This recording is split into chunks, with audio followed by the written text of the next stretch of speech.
Good morning, everybody. Welcome to Todd and Shane's Cloudy Podcast, number 385, recorded live Wednesday, April 18th, 2008. I'm Todd. I'm Shane. There we go. So let's start with production notes. And then for the production notes, I read an article in the paper a couple of weeks ago. As we talked about on the show a few months ago, I ran my first marathon. Yep. And there was an article about a woman who ran, and it was not just her, there was many people involved, ran 7 marathons in 7 days on 7 continents. So they started on Antarctica, ran a marathon on Antarctica, got in a plane, flew someplace. The next day, ran another marathon on another continent, 7. Okay. That seemed like a lot of work. And they explained how, you have no time to rest because you're running and then you immediately get on a plane and then you immediately get off and run and all this stuff. Sounded excruciating. And I don't mean to minimize these people's effort because I've run a marathon before and it takes it out of you. But I did want to mention that I put out 3 podcasts last week in 4 days. And so, I mean, the marathon thing's nice if you can, if that's all you can do. 3. So I put one out on Monday. I put one out on Tuesday. We recorded this one on Wednesday, and I put it out on Thursday. 3 podcasts, 4 days. Bam. I'm glad we finally got there. Once again, I fell asleep. Like, where is it going? What's happening here? But I mean, kudos to you. I mean, this podcasting thing, it sounds like a full-time job, right? If you think about it, 4 out of the 5 possible potential work days last week, you were working on the podcast. You were just, on that podcast Facebook group we're part of. There's those guys that have those businesses that all they do is podcast. Maybe you should be podcasting 911. I'm an aminal. There's no doubt about that. So we're all caught up, and I assume this one will be out and published 7 to 10 minutes after we get finished. I mean, I've got the processes down, so so good. But yeah, we're all caught up. Not only that, I know you're all impressed and you're like, oh my God, what else could this guy have done over the last week? Let me tell you, I'm glad you asked.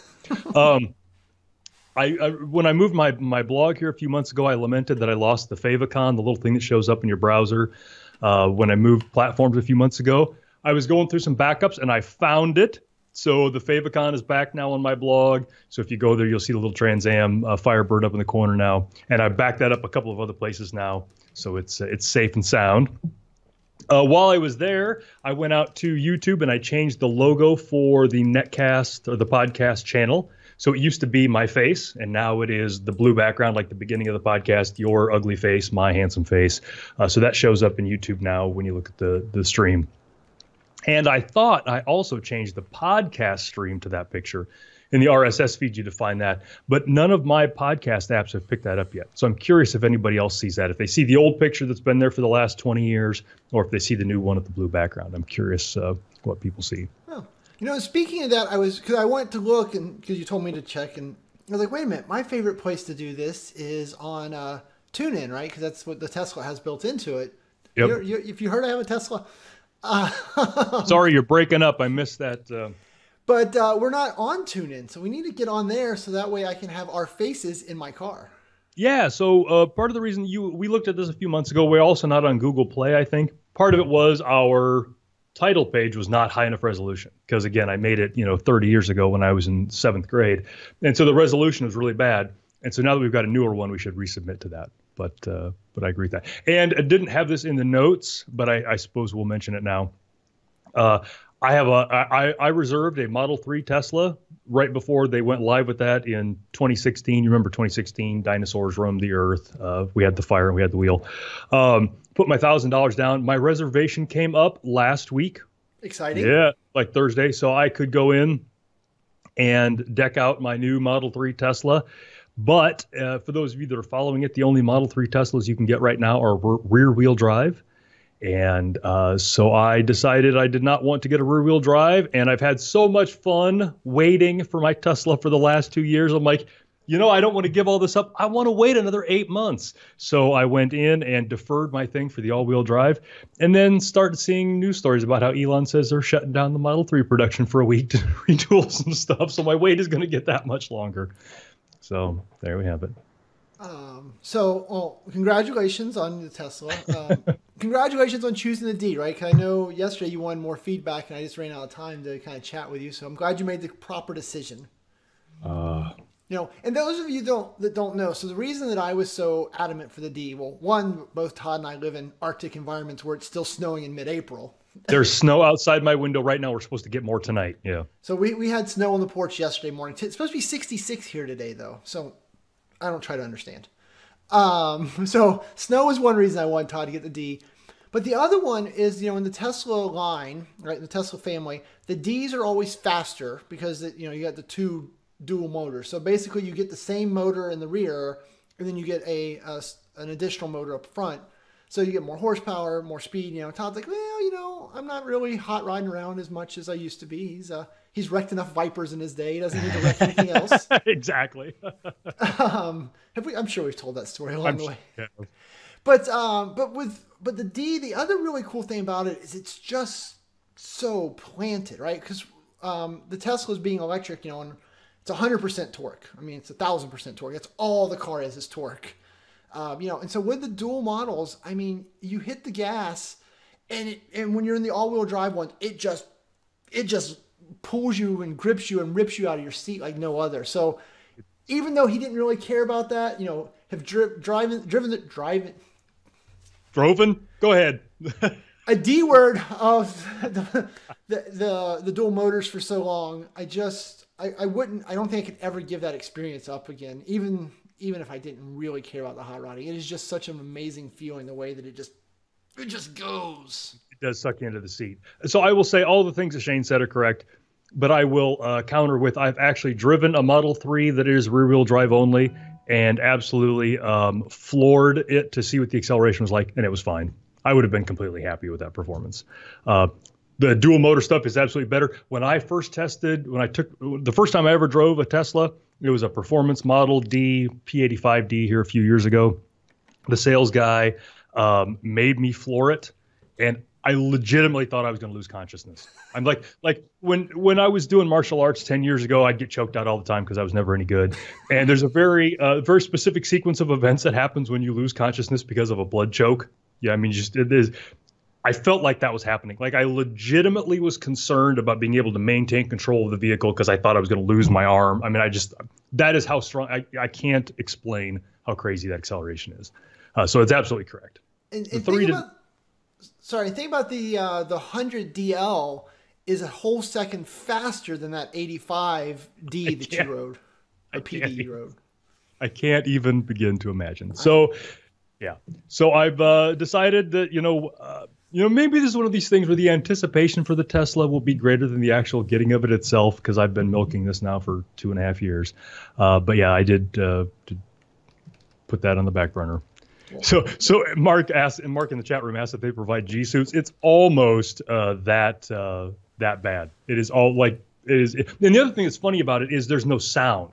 So like my Trans Am is all low end. It's all torque. And so when I stomp on that, and it's got a manual transmission, when I stomp on that, you can feel it. But there's a bit of hesitation between when you floor it and there's the engine revving and all that kind of stuff. With the Tesla, it is absolutely silent. 1 minute, blood's going all the places it needs to go. The next minute, your vision's sucking in because all the blood has left your brain, and there is no audible clue to prepare you for it. And it was so when my wife drove it on the way back, and I knew what the guy was going to do. When we got to the entrance ramp, he was going to tell her to floor it. My wife will happily oblige him. So I'm sitting in the back seat, and I've got everything pressed against the seat. I am all ready to go. I know what's going to happen, and it still nearly made me throw up when it happened because, yeah. Yeah, I'm with you. I've made a few people queasy.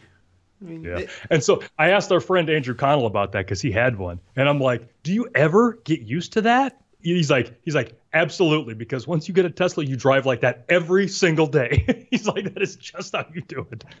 Yeah, I can see how that would happen. Yeah, I almost am bored with it, but I mean, yeah, and the other thing is there's a huge difference now between when I'm driving versus the wife, right? Because if you're in control, like your body knows what to anticipate based on the lean of your ankle. But when you're sitting over there on the side, you're like, you're not as connected. Oh. Yeah. Right. So anyway, commercial for Tesla, they should pay us for these things. Yeah, like they need that. All right, so topics, we actually have some tech topics. Yeah, let's go ahead and see if that's not a bad thing. So we kind of have a hodgepodge. There's a bunch of stuff that went on this week and kind of threw it all together, and I'm moving my notes around. One of them was one of the things that Shane and I talk about all the time is, as admins, we've got some new jobs coming up, some new things to focus on. And one of those things is authentication. And so I pay a lot of attention to the enterprise mobility blog at Microsoft, which is Azure AD and Intune and all those things. And they announced this week that we're going to cover this later, but the headline was that Microsoft is going to do away with passwords. Microsoft's not going to do away with passwords. But the context of that was the next version of Windows 10, so coming out whenever, not right now, but later this year, is going to support a thing called FIDO2 security keys. Outside of Windows, you might have seen these as UB keys or YuBi keys. I'm not sure how that's pronounced, but it's a USB key that has information about you, like a certificate or your credentials or whatever in it, and then it has a fingerprint reader. And so Windows 10 will support this if your Windows 10 box is updated and part of an Azure AD domain. And so you'll be able to take this key, plug it into a Windows 10 box, put your fingerprint on it, and it will just log you in. And it'll have all of your stuff and know who you are, and you'll never have to type your password. You'll never have to do whatever. And that is pretty cool technology. Yeah, I mean, God bless Microsoft, right? They are laser focused on these security things right now. There's that type of stuff. I think later on, I don't remember if I added to the notes, but they just added some new tools. I guess the big RSA conferences either this week or coming up, and so they just released a whole nother batch of tools. They enhanced the Graph API again to add more security focus. I mean, those guys are just eye on the prize. They are making us more secure than we want to be secure, and God bless them. Thank you. Yeah, and we're going to talk a little later in the podcast about security, but with the cloud, security is paramount. I mean, that is just one of the ways that you get people to move into the cloud, and one of the ways you keep people from leaving your cloud. And Microsoft absolutely gets that. They've figured that out. So this is one of many things. And Microsoft announced, I think it was at Ignite, this whole idea of Microsoft 365, which is kind of Office 365, but with Windows, and bundling all of that together. So once you get into that Microsoft 365 ecosystem, you get the latest builds of Windows 10 that do this stuff. You get the Azure AD support that does this stuff, and it just keeps getting more and more secure despite you not actually touching anything. Yeah. Yeah. And then they keep bringing the tools together. I know, so they already have with Office 365 where you can say, the trusted device, right? You can only, your users can only log in, but now they've taken and added another layer to that where on that trusted device, you can even say, make sure that the Windows security assessment tool has ran on that trusted device and it blesses it. So, the conditional access stuff. Yeah. Yeah. And back to what we talked about all the time, right? There's just no way you could implement this stuff on your own. This is just not an achievable goal. If you're like, yeah, I got an IT department, I got a security guy over there that also fixes printers. Make up all this stuff. It's just not possible. Microsoft just keeps rolling it in for, I don't want to say free, but it's part of the suites, part of the options, the different features you have access to for, a low monthly fee. So. Yeah, you couldn't possibly give up. And when I saw that conditional access thing where they added the security bit, I had never considered that they should add that. But as soon as they added that, I'm like, oh my God, they've been doing that for 20 years with the VPN stuff. You get the VPN client would check to make sure you had patches and all that, and then it would let you in. I'm like, oh yeah, that's an obvious put those two bricks together. How did I miss that? So that's cool. It's a funny thing though, because there are a bunch of different Microsoft or different rings for Windows, the Insider Ring or Fast Ring or whatever the hell they're calling it now.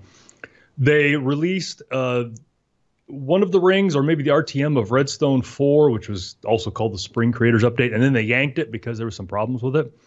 I have completely lost track of which build all of my different Windows machines are on in this house, so I can never keep track of who. But I have started, so I've got a domain here at home, and I'm sure we all do. Everybody's got domain controllers at home. I've got that syncing with Azure AD. And then I've started moving my Windows boxes towards that. So I've got a couple that are Azure AD domain joined.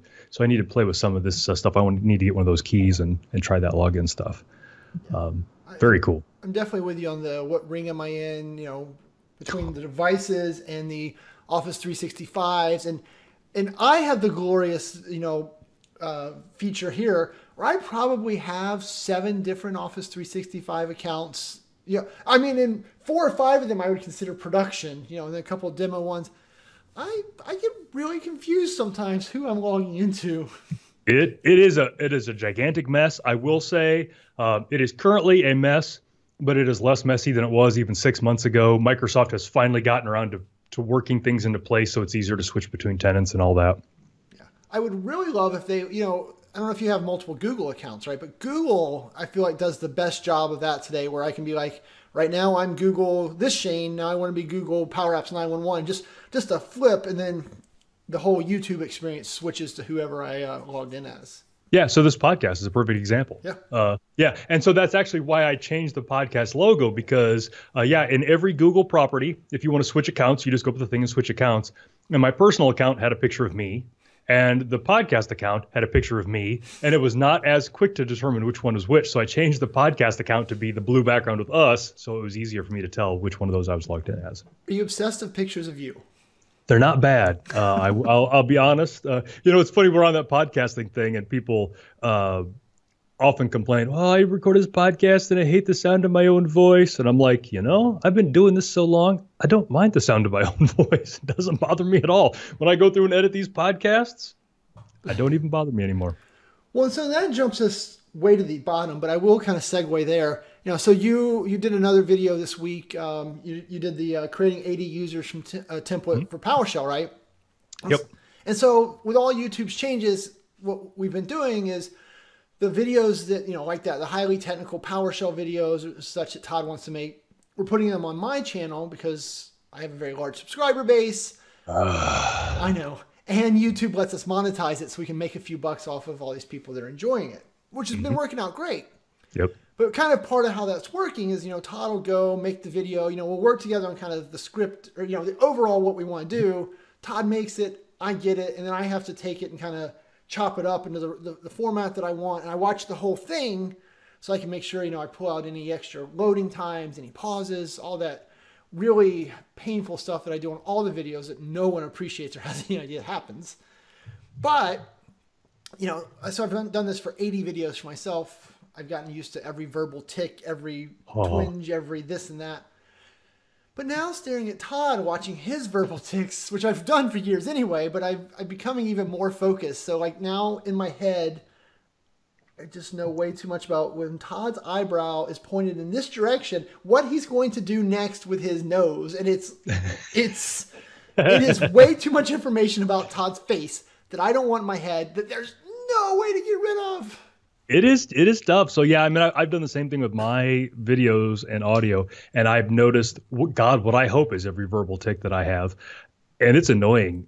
And I hope that I've fixed most of them. Of course, now we're talking about it, so I'm super sensitive to it.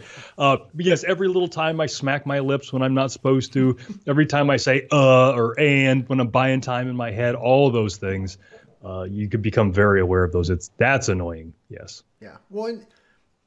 Yeah. I won't tell you the new ones of yours I've discovered. Yes, tell me privately, and then we can laugh about them publicly after the hurt has gone away. So yeah, it is hard. So editing those videos, whether it's for yourself or for someone else, man, you get dialed in on people, and it's weird. All right. Next, so tech stuff. Another great thing, and this is another one of those topics where I don't know if we've talked about it before because it's come out in different venues. But Microsoft has addressed this idea of multi-geo support, this idea that you can have a tenant with a bunch of your folks in one region, like the US, and then into that same tenant have people who are located in Europe, have all of their things like OneDrive and email in Europe, and manage it all as a single tenant and have the endpoint whatever's closest to your user base. And they just released that thing a couple of weeks ago. I know they've been talking about this for a while, but I don't know how available it is. So thought I'd mention it. Yeah, no, I think it's a good one. And like you said, I think we talked about this one of the 7 other times, but it just, you can't keep up. Yeah. So this is, for those of you that haven't read up on it, this is the ability to have mailboxes in different regions, OneDrive in different regions, and I believe SharePoint Online site collections in different regions. So if you've got a company that's based in the US, but then you've got people in the UK, Their mailboxes can be in the UK, which theoretically would be more, faster for them. And then site collections that they maintain, that they use internally to that office could also be in the UK, which would be faster. And with that, is this stuff all still configured pretty much all via PowerShell, right? Last time I believe at this point it's all PowerShell, yeah. I've not spun anything up. I don't have any for, Todd Clint Consulting LLC Limited GmbH. There is no second office, so I haven't done that yet. Yeah, but I probably should. Yeah, we'll have to check that out. But yeah, that was what I have been noticing when Microsoft's been releasing new commandlets for like SharePoint Online. There's never any of the commandlets I want. It's a bunch of commandlets around this data compliance and stuff because it's the fastest way for them to roll out something new. Yeah, and Lori brings up a good point in the chat room that all of this stuff is becoming very hot because of GDPR, the General Data Protection Regulations that Europe is enacting here in a month. And so being able to segregate where data is and how it can get in and out has become a huge topic that's only going to get hotter. Well, and then how's that going to play with? I know this week the Supreme Court ruled against Microsoft on the whole privacy dispute. So is that going to make all these features that Microsoft's built mute? Yeah, so that was the thing. So Microsoft years ago, and I forget when this whole thing started, they had a bad guy in Ireland, I believe, was using Hotmail to do bad things. Bad people doing bad things, but using good technology, I guess. That's all that counts. Yeah, so they got that going for them. And so the Justice Department, the U.S. Justice Department, issued a warrant for Microsoft to provide the data that this person is using. So again, a foreign national, all of his data, the physical bits, the ones and zeros, the balls that go through the tube were all in Ireland, and Microsoft fought them and said it's not on U.S. grounds. It's technically a subsidiary of Microsoft. We don't have to turn it over. And the Justice Department said, oh, yes, you do. And so they got in this whole thing. Yes, there was much finger wagging and all that. So Microsoft's been fighting that. And I think that we'll come back to why they fought that. But Microsoft was currently appealing a thing, and it was all in the process. And the Supreme Court this week updated some of the laws that govern those laws that essentially made that moot and said that our laws cover data even if it's not inside of our shores. So they kind of, now there'll of course be more appeals and appeals to the appeals and all that. But I'm curious, I hadn't thought about the GDPR thing. I'm curious how that figures into all that. Yeah, right. And this has been a tough one. And, I definitely am not an expert on any of this. So if I get something wrong, you all can sue me later. But, I feel like the intention of the law, from what I understand, was really to try and help, get out of these scenarios where different providers are like, well, we don't control the content, it's like a Twitter or, any of these adult websites where you can upload your own stuff, right? Like, well, it's not our content. It's on our servers, but users put it out there. They said it was theirs. So we're washing our hands of all of that. And so I feel like the laws were kind of written to drive so that those companies couldn't hide behind that, and they would have to expose the person who uploaded inappropriate videos of my cat. Yeah, and they put those servers in the Bahamas and then like, it's not we would love to help you out, but it's not our stuff, and we would love to give you the stuff so you can look at it, but it's not on the shore. Yeah. So with them doing that, right? That was what the law was to go after, and that made a lot of sense. But are we seeing the ramifications of this play out the wrong way, and then all of a sudden now no one in Europe can use Microsoft to store their data? Because, Germany, for example, right? Great example of a company has stringent privacy laws. So Microsoft had to go there, build a data center inside the walls of the country, make sure nothing ever left it. But now the Justice Department are they saying that, Microsoft, even the stuff that's hidden in that German data center, you have to give us. And if that's the case. Even if it violates German law, to give it to us. Yeah. Right. Of course, there are, sovereign agreements between countries, but. So at that point, is Germany to say, well, you can't use Office 365? I fear the ramifications of this is going to be very complicated. Yeah. I was listening to a podcast a long time ago, and I think I've covered it here, that we often complain about laws like this because of the unintended effects. And the point of this podcast was it is impossible to create good laws about any technology until the technology exists. Yep.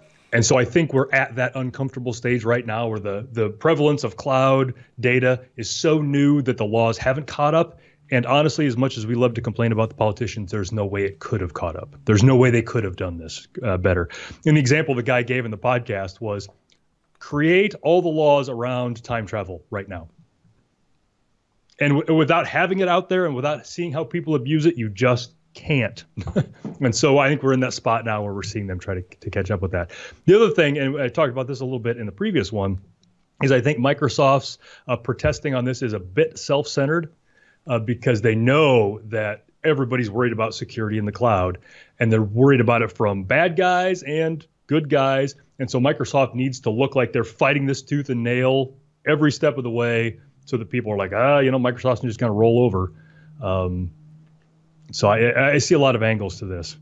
Yeah. Isn't it always weird when the people that are exploiting the law is the government, right? When the DOJ is who is exploiting a loophole in a law. It just seems like, yeah, it seems wrong, but I mean, I get it. I don't know. Yeah. So there's a couple of articles about that, and we'll put those in the show notes. And then, as part of that, as a part of our government trying to figure out technology and the laws and all that, our boy, Mark Zuckerberg, he's been in the news a bit lately, had a rough couple of weeks there, Mr. Zuckerberg. Had a great interview on Freakonomics, but of course that was last summer. So interesting thing, I listened to the Satya Nadella interview on Freakonomics.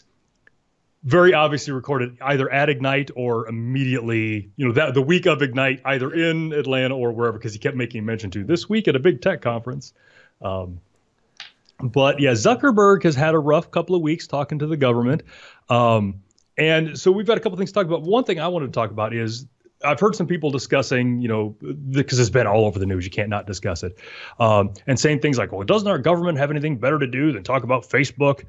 And I remember, was it 15 years ago when they were talking about all the doping in baseball and all those baseball players had to go testify in front of Congress, and everybody's like, doesn't the government have anything better to do than care if our baseball players are doping each other?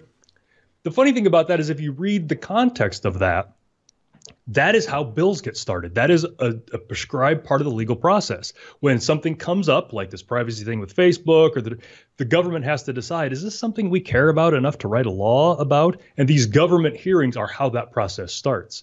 And so to say, doesn't the government have anything better to do than talk to Mark Zuckerberg? No, that's exactly what the government's supposed to do. And if it does end up being something stupid and frivolous, no laws come from it. But if they talk to Zuckerberg and they decide that something needs to happen, then they move on. So that was what was going on here, is they were just kind of testing the waters to see if it was important. Yeah, I mean, I think the key message here, right, is they have oodles and oodles and oodles of those types of hearings, right, where they bring in people to industry experts and stuff. But when it's not Mark Zuckerberg, no one cares, right? If they brought you and I to come in to talk about the state of dumb technology podcast, it's not newsworthy. We have to go to the Congress. We have to put on our suits. We have to sit on our 4-inch risers to look important behind the desk. But it's not newsworthy. So I think that's important to know. But one thing that the internet has really been enjoying is taking snippets of those those testifying and bringing up a somewhat legitimate but somewhat not legitimate commentary on the state of our government and how well it understands our technology. Yeah, and that's right. So a great example, right? I think the number one meme that came out of Mark Zuckerberg's time was when Senator Hatch said, 5 minutes of explanation. He then says, well, that's not true. We only had 5 minutes. 2 minutes of explanation. Then he asked, so how do you guys make money? And Mark Zuckerberg's like, well, we sell ads. Duh. And so that was kind of the whole internet ran with it, right? Everyone stopped. Yeah. All they heard was, how do you make money? Ads. And then they added the duh. Mark did not say that. He was very respectful. But the look on his face was all, I mean, his face very much had the duh look to it, because he was an emotionless robot. And Senator, he's like, so Hatch is like, so will there always be a free version of Facebook? And Zuckerberg's like, yeah. And then Hatch is like, well, how do you make money? And he's like, we run ads. I mean, he very much broke his robotic face for that, which the internet loved. Yes. Right. So everyone made memes of that. They all talked about it. This shows how dumb Congress is. But it turns out if you watched the next 30 seconds, I know, keep the full 5 minutes of Hatch's thing. Yeah. Yeah. Right. 5 minutes of attention is all we needed, people. You'd see that Hatch comes around and says, all right, well, we just wanted to get that on the record, right? We needed you to have it said, so it wasn't our assumption you sold ads. You said it. We have it on the record. Thank you, right? But And this, I think, brings us up to a greater topic that drives Todd and I crazy, right? The media does what the media wants to do to get you to click things, right? Everything these days is clickbait. I don't even know. I'm about to rant. Yep.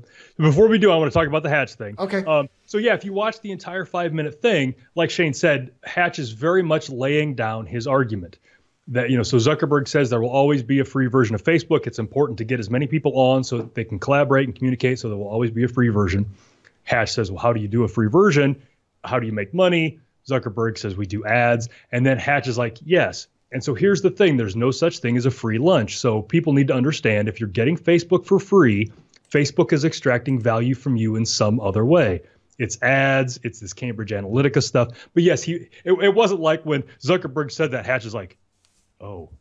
it's like he, and it's one of those things, never ask a question that you don't know the answer to. And Hatch absolutely knew what that answer was. It was absolutely part of the script that he had. But yes, the internet sliced and then made Hatch look silly. Yeah, which is sad, right? Because there was plenty of different senators they could have made look silly, right?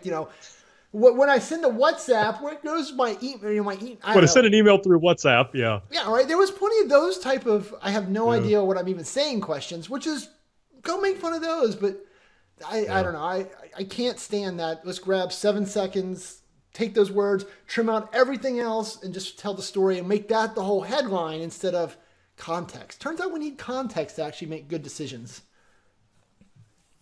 Yeah. So go off on your rant on clickbait. Oh goodness, yeah. And this kind of got us into a whole nother topic. And so the topic for us this morning was, I was driving my kids to school and I listened to the NFL Network radio because I don't know why because we're not on TuneIn, so you can't. Good point. Why I do it? There you go. That's my justification. But they come out with the headline. Tom Brady might not play this year. And it's like, dun, dun, dun, wait until after you watch these commercials to get it. All right, so that's the verbal version of clickbait. But it just reminded me of the very important thing that, right, when news articles contain the words may, might, could, those aren't actual news. That's just called clickbait, right? That's just an opinion piece from somebody, right? Because they're right. Todd might be a billionaire this year. You never know. He was in wherever Warren Buffett could show up and hand him $1 billion. I mean, is it really going to happen? Heck no. But I could have the headline. Todd Clint, maybe Iowa's next billionaire. And you can't say that I'm lying. You can't say that it's incorrect because I used that qualifier of may or could or might. And so all the articles I see these days about Tesla, for example, every single article about Tesla is Tesla might go out of business tomorrow. You're right. Well, the world might end a nuclear war tomorrow. I mean, may and might is a worthless word. Yep, and it's absolutely the next generation of clickbait because people have rebelled against the whole this news about Tesla might shock you and all that. So they're trying to find another way to bring that in. I've got a Raspberry Pi running some software called Magic Mirror that does a bunch of stuff. It's like we got our calendar on it. It's got the weather and all that kind of thing. And across the bottom, I've got a news scroller. And it is so frustrating because so many of the news, because all it gets is the headline. It doesn't show me the body of anything. And so many of those are worthless clickbait headlines because that's what they do. But that's all that I get. So I get this snippet of, Tesla may go out of business, but not any context on why it is. Or this, Todd might be the most handsome man in Iowa, but it doesn't. And so that I see that's and I can't click it because it's on the TV and I can't hit it with my finger. Yeah. I think the moral of the story, you guys are smart if you listen to this show, right? But just have those trigger words in your head, right? Know that when you start reading an article, if it starts with may or might or could, it's an opinion piece. It is not actual news. Yeah, and it's frustrating. I had a lunch with a buddy of mine probably a year ago.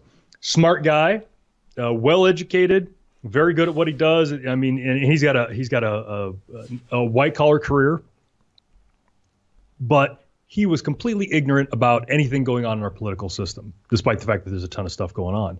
And so he was asking me about something where something was, and he had misunderstood where a certain topic was. And I'm like, yeah, there's this thing. And he's like, man, I just don't have time.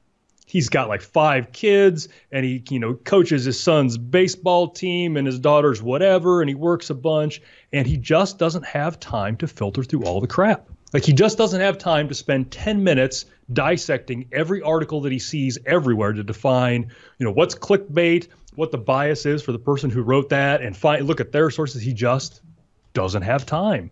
And I'm sympathetic. So on one hand, I feel like a lot of people just take the easy way out and read the headline and move on. But on the other hand, it does take a ridiculous amount of effort sometimes to cut through that crap. And I don't know what the solution is.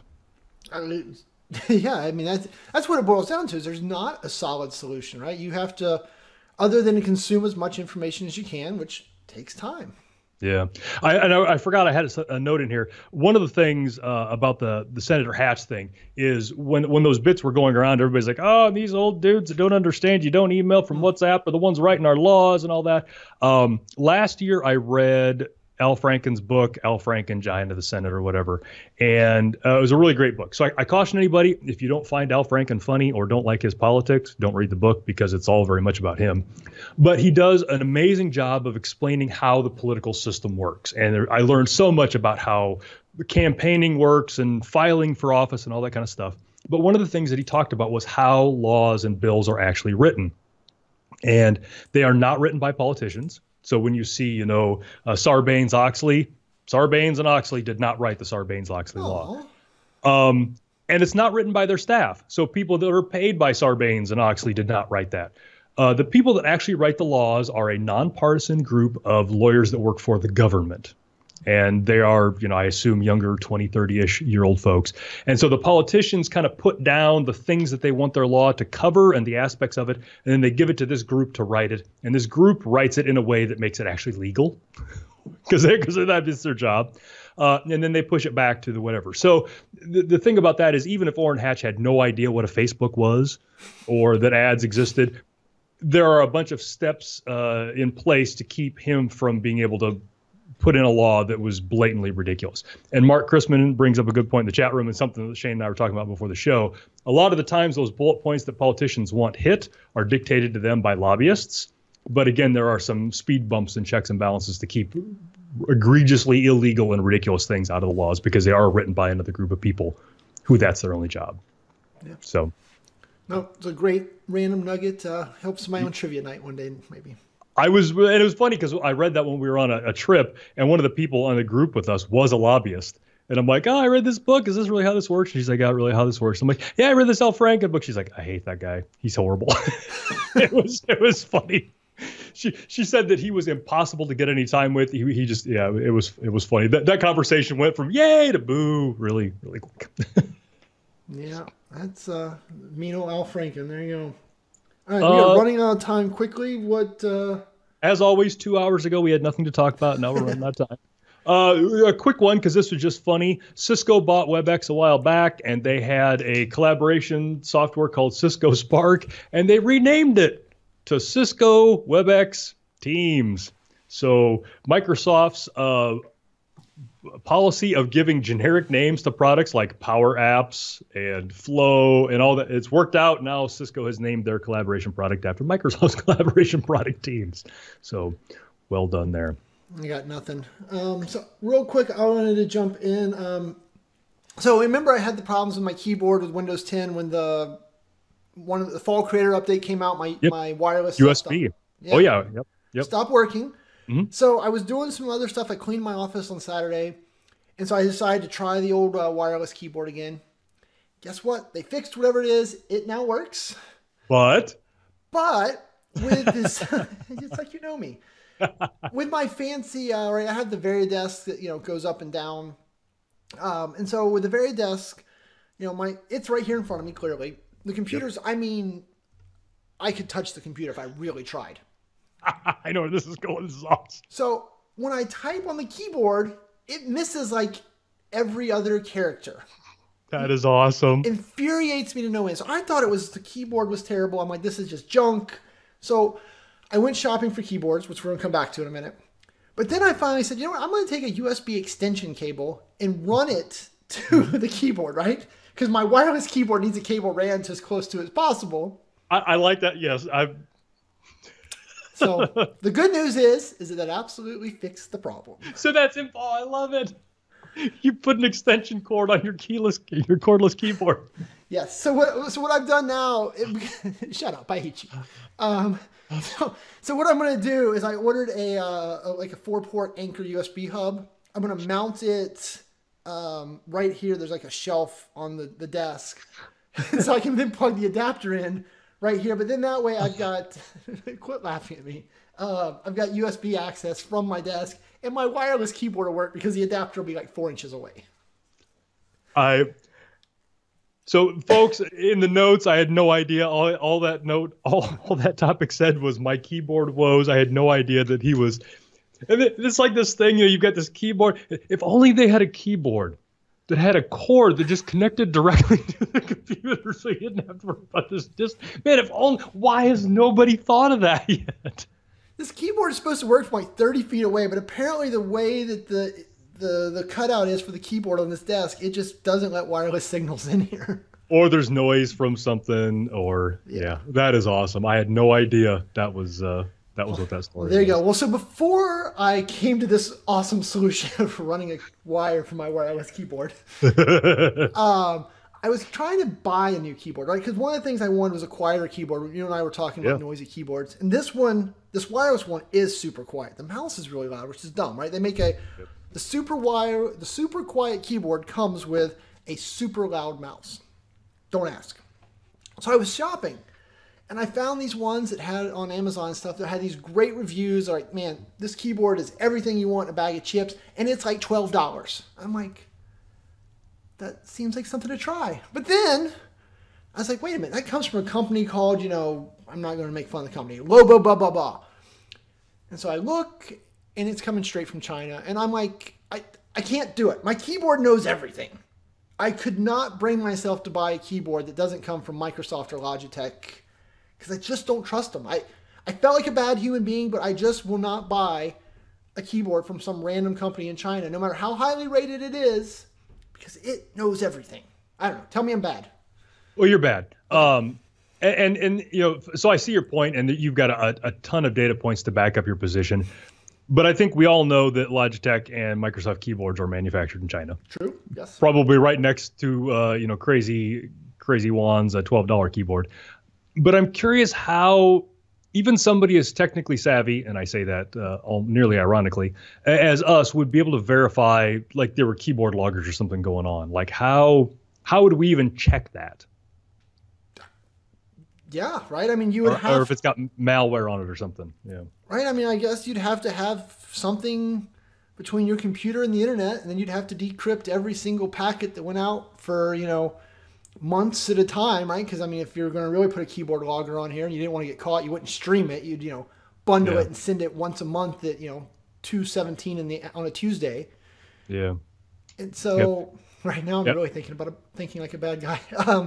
Mark Chrisman in the chat room has a Logitech keyboard. He turned it over, made in China. So there we have it. Yeah, I'm certain this Microsoft, what is that? Oh, there it is. Yep. Reflectively, it says made in China. I mean, completely agree that they're all made there, but for whatever reason, I feel better that Microsoft is not letting them put bad things on here, whereas Hong Kong Keyboard Incorporated I just can't trust them. I don't know. I stink. I'm a terrible person. I get it. All right, so we're running really late. Do you have any specific power? So we need to talk about my video. Yep. Let's do that first in case the world ends and we don't get it mentioned before that. It could happen. A month ago, I made a video about how to create lots of Windows Active Directory users with PowerShell and a CSV file.